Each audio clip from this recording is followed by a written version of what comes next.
Hello and welcome back to my channel. My name is Taylor and today we're doing another chit chat get ready with me.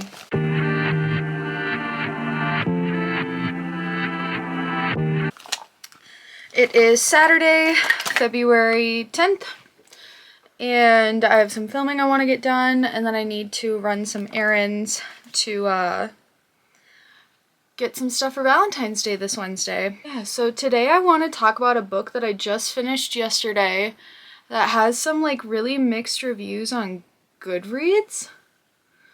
And that is Beautiful World, Where Are You by Sally Rooney. I finished the book yesterday. I really enjoyed it. I gave it 4 stars. And I want to talk about all of the very low ratings that I saw on Goodreads. And like, I want to talk about why I think Sally Rooney is kind of like misunderstood. So yeah, let's just get started. So I have read 2 books by Sally Rooney. I have read Normal People and now Beautiful World, Where Are You? I haven't read Conversations with Friends yet.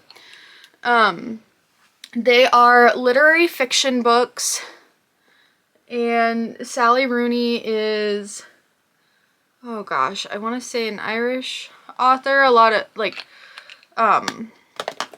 in Normal People that's like kind of set in Ireland, and then, Beautiful World, Where Are You? There's like a character who like lives in Dublin. So set in the UK area, and I don't really know much about like life in Europe or anything like that. So like that's not exactly what we're talking about today. But so Normal People is about 2 people, Mary Ann and Connell, who just kind of have an on and off again relationship. And it's really just like a no plot, just vibes. And they are character study books of what it means to kind of like be a person in the kind of 21st century in dating. And Sally Rooney, I would say, is like the queen of miscommunication, which a lot of people don't like. Like for example, in romance books, I hate miscommunication. So I don't like miscommunication in my romance novels, but then why am I okay with it in Sally Rooney books? And I think it's because she writes characters who are real. They feel like real people, feel like you could just like call them up on the phone, like, hey, how are you doing?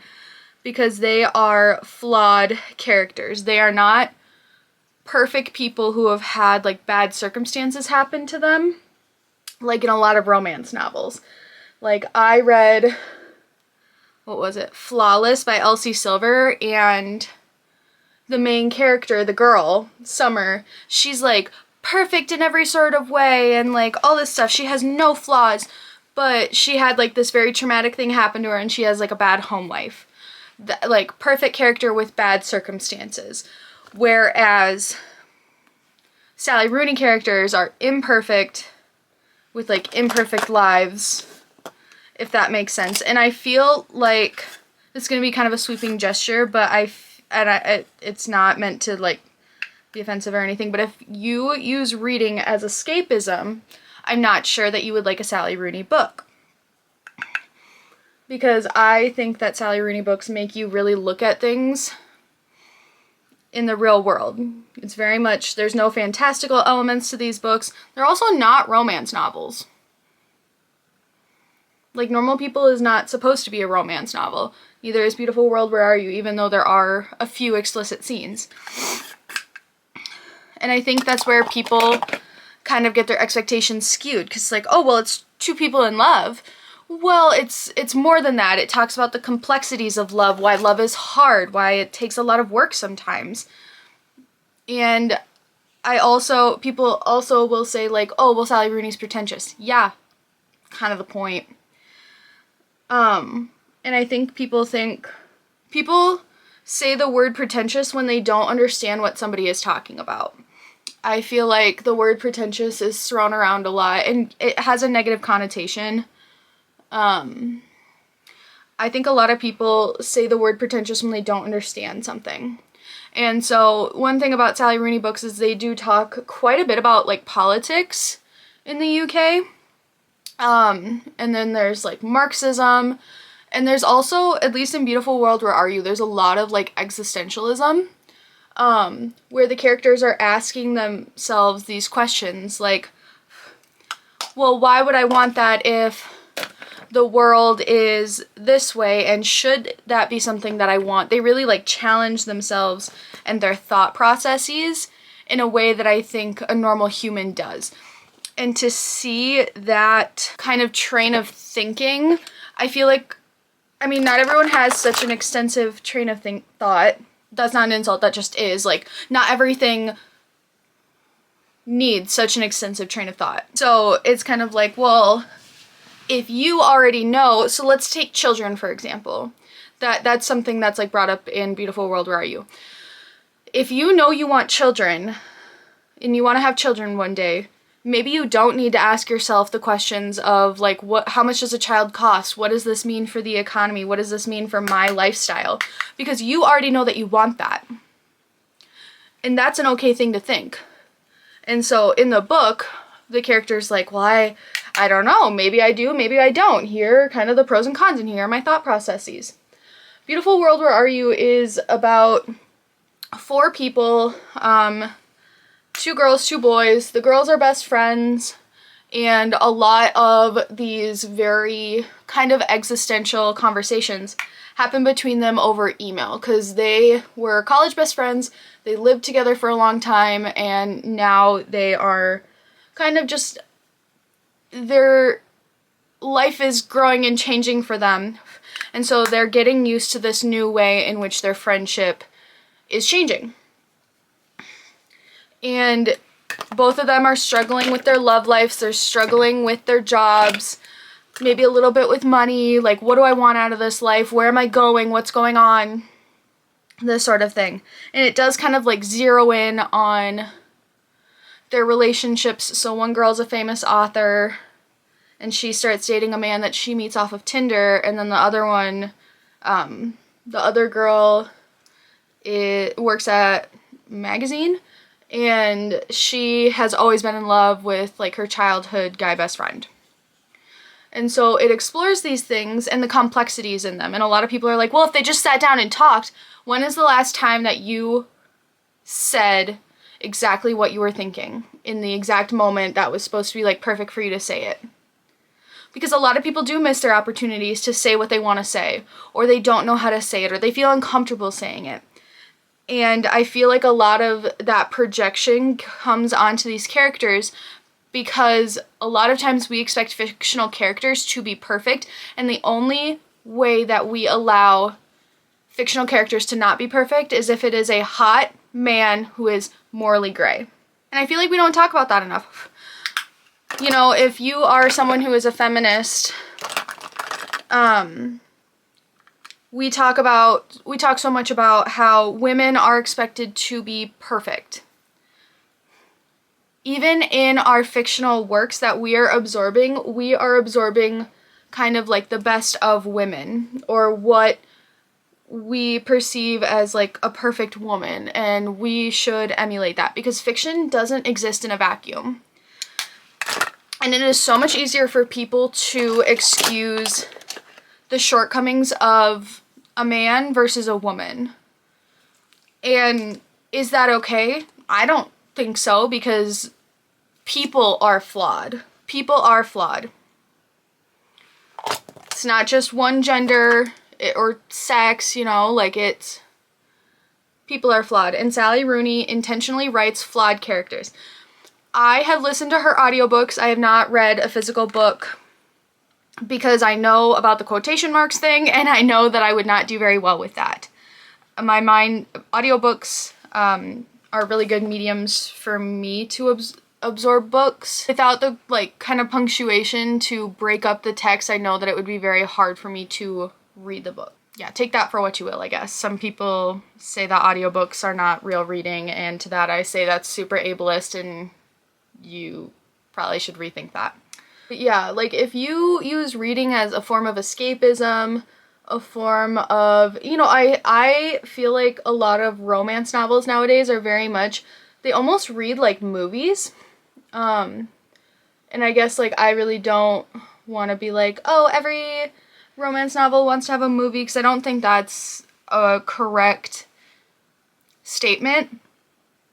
But a lot of them do read kind of like rom-coms. They have that quick, witty banter. It's a lot of, like, kind of quirkiness, and, you know, they're just fun. They're fun and they're lighthearted, and that is the point of those books. And if you went into a Sally Rooney book where you're like, oh, I like lighthearted books that make me forget about the world, of course you're gonna kind of have, what's the word? You're not gonna like Sally Rooney, because that's not what her books are, and that's okay. And back to like the pretentious thing. Like I said, I feel like people who don't understand things label other things as like pretentious. I think the books can be pretentious, but I think the books are also a vessel to kind of like open up your mind to different things. I don't know, the way in which Eileen and Alice, who are the two main girls, send emails to each other that is the exact way that me and my best friend talk to each other on the couch. We will sit with our microphones and we will just deep dive into everything. We're like, well, why is that? What is going on in society today? And not everyone wants to have those conversations, and that's okay. I don't know. But to label something as pretentious just because you don't want to have those conversations is, I don't know, I think kind of like jumping the gun a little bit. I should also preface, all of this is just my opinion. So, I mean, as I said, have read 2 Sally Rooney books. I want to read Conversations with Friends. These literally are just my opinions. And so if you don't agree with me, that's fine. I would love to have like a positive discussion in the comments. I'm not someone who, especially when it comes to books where they are so subjective and, you know, everything is so opinion based when it comes to books, like I would love to have a positive discussion in the comments as to why you didn't like it. And I understand the argument that the book is boring. Because Sally Rooney books are like characters, vibes, not a lot of plot. Because the book very much kind of operates as if you were to like live an everyday life. And is your everyday life super exciting?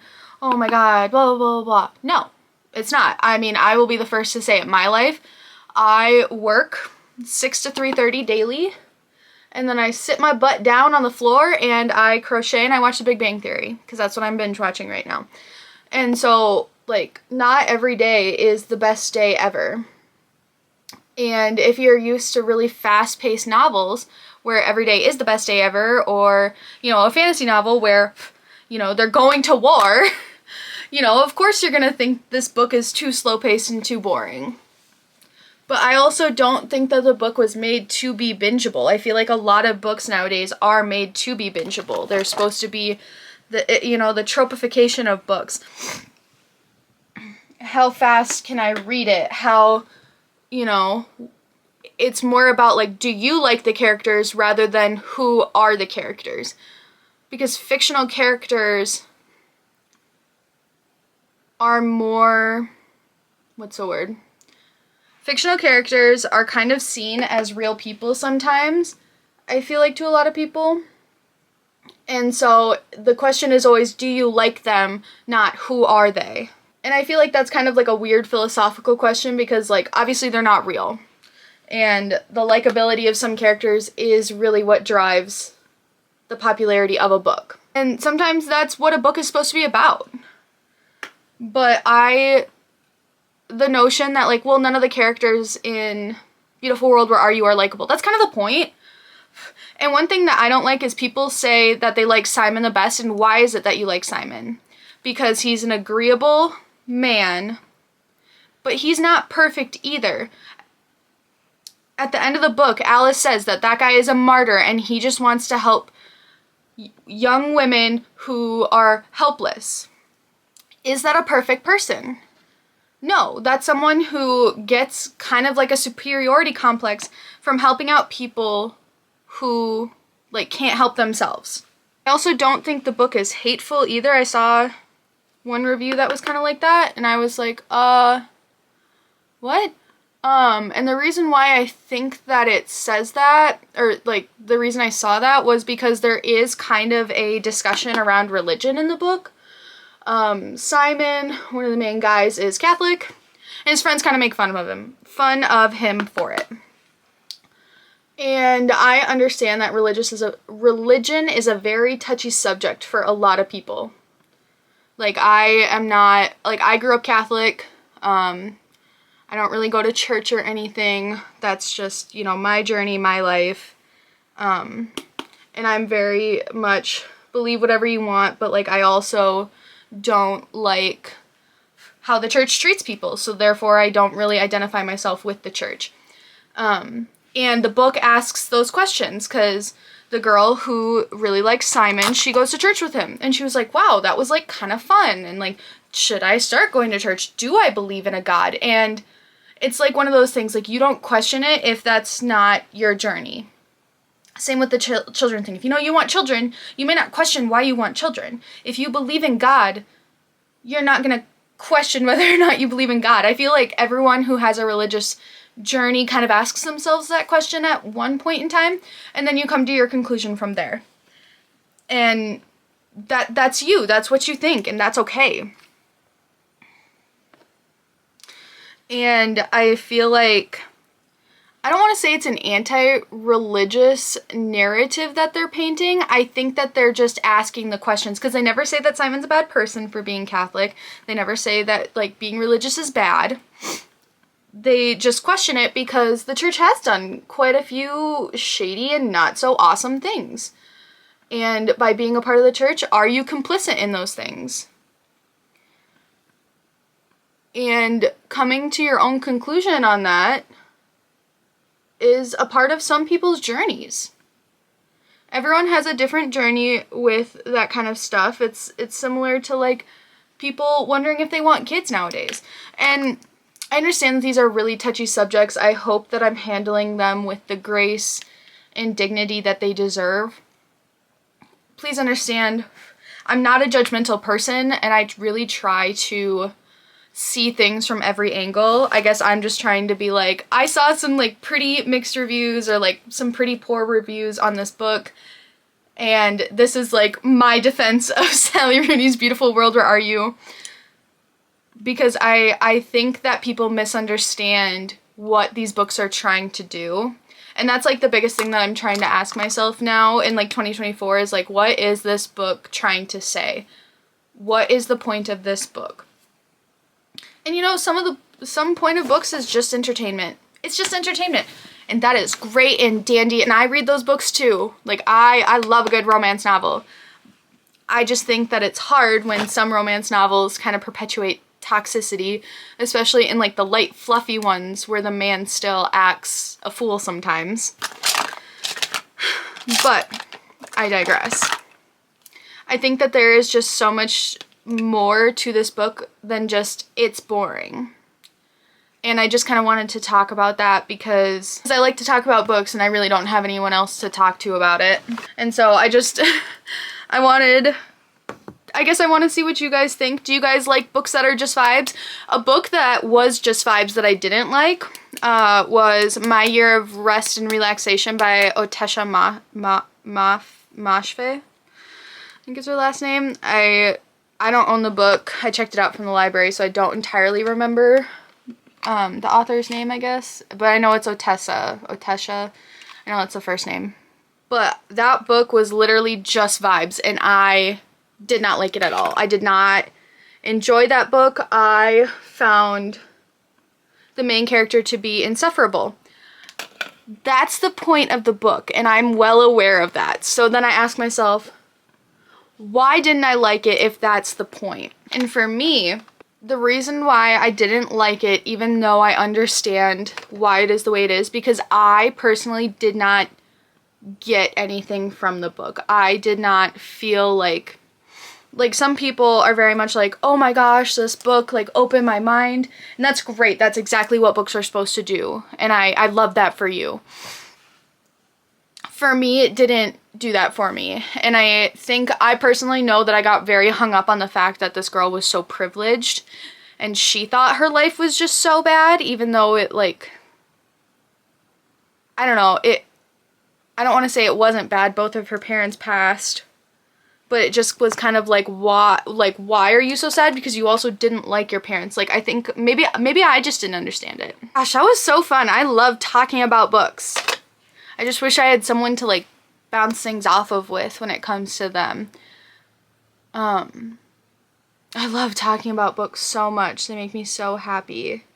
And that was so fun to just sit and discuss. And I know that, like, obviously it's a one-sided discussion, so please, if you've read this book or a Sally Rooney book and you don't like them, let me know. I think, like, I just want to know what other reason other than it's boring, because I think that's not the point, but they're not fast-paced novels. Like, they're not supposed to be the most high energy. And if you go into a Sally Rooney book and you don't know that it's going to be that way, I can understand that being like disappointing. I read Normal People a couple years ago when I was driving to Chicago for a work trip. And I binged it an entire day, because it's a pretty short book. I think the audiobook was only like 8 hours. Yeah, so the audiobook was only like 8 hours, and I like was loving it. I was just like so, I don't know what it was. That book just really like grabbed me by the throat and was like, oh my gosh, just so good. I cried at the ending, and so I was so interested in this book. I got to the hotel, they had a restaurant connected to it, and I was like, oh, I need to go eat something, but I really want to finish this book. Put my headphones in, I'm eating dinner, the book ends, and I'm crying in the hotel bar.